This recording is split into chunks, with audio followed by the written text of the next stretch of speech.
Uh, Baru saja Bapak Presiden Prabowo Subianto meluncurkan Danantara Indonesia, Daya Anagata Nusantara. Ini merupakan hadiah juga buat ulang tahun Indonesia yang ke-80 tahun ini.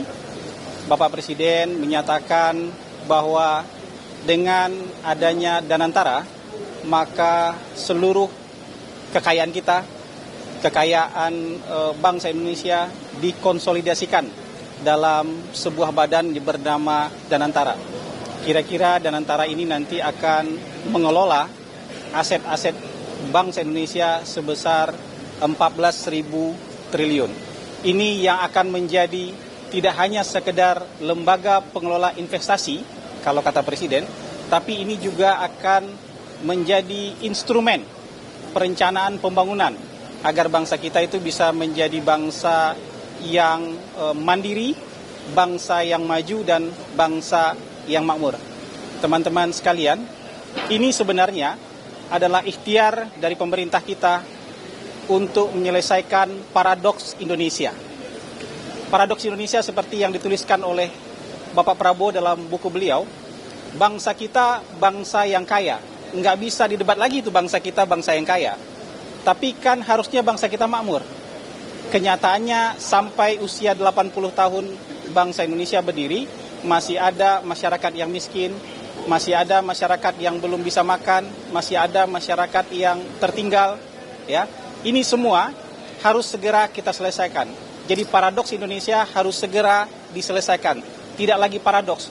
Bangsa yang kaya dengan sumber daya alam juga harus bisa makmur, juga harus berhak untuk menjadi negara maju dan negara yang kaya. Itu sebabnya Daya Anagata Nusantara ini nanti akan membiayai sendiri 20 proyek strategis. Ya, ada yang disebutkan oleh Pak Presiden tadi untuk hilirisasi nikel, hilirisasi kobalt, untuk kecerdasan buatan, untuk pembangunan kilang-kilang minyak, dan banyak lain sebagainya. Ini yang akan menopang bangsa kita untuk segera melompat menjadi negara maju dengan pertumbuhan ekonomi 8%. Kira-kira itu yang bisa disampaikan, rangkuman dari yang disampaikan oleh Presiden tadi pada saat peluncuran Daya Anagata Nusantara. Satu-satu ya. Nanti Danantara akan dipimpin oleh Bapak Roslani. Nanti akan dibantu oleh Bapak Pandu Syahrir, akan dibantu juga oleh Bapak Doni Oskaria. Nanti Bapak Doni Oskaria sebagai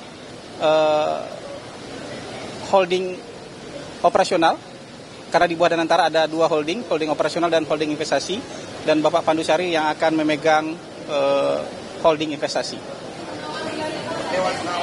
Ketua Dewan Pengawas yang sudah ditunjuk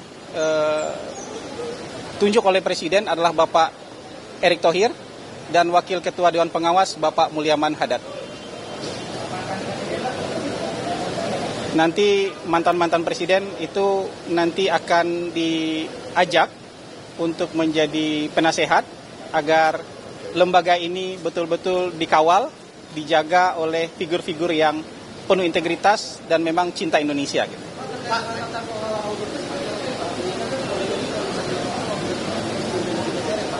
Enggak, ini Presiden sudah mencanangkan beliau akan memerangi korupsi, beliau akan menjalankan pemerintahan yang bersih, dan Danantara juga akan dikelola dengan cara yang sama. Ya, pemerintahan yang bersih, pemerintahan yang anti korupsi. Danantara juga dikelola dengan anti korupsi, dengan pengelolaan yang juga bersih. Lembaga-lembaga sejenis di luar negeri itu comply dengan aturan bersama. Aturan bersama itu yang ada dalam prinsip-prinsip Santiago. 24 prinsip pertanggungjawaban, transparansi, akuntabilitas itu yang akan dipenuhi oleh Danantara. Tadi bisa diatur dalam bentuk apa itu Pak? Karena tadi Pak Presiden juga sempat mengingatkan soal audit itu kan Pak.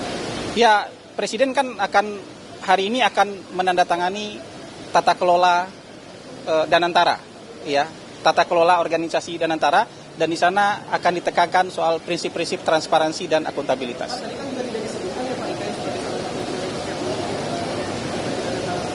Maksudnya? Ini hilirisasi ini. Ini untuk hilirisasi ini penunjang kemajuan ini kegiatan-kegiatan untuk hilirisasi dan ini instrumen percepatan pembangunan. Ya, ini instrumen percepatan pembangunan. Jadi banyaknya heavy-nya di sektor hilirisasi. Tuh. Saya rasa cukup ya teman-teman keterangan untuk hari ini. Terima kasih. Selamat pagi. Ya. Ya. Terima kasih ya.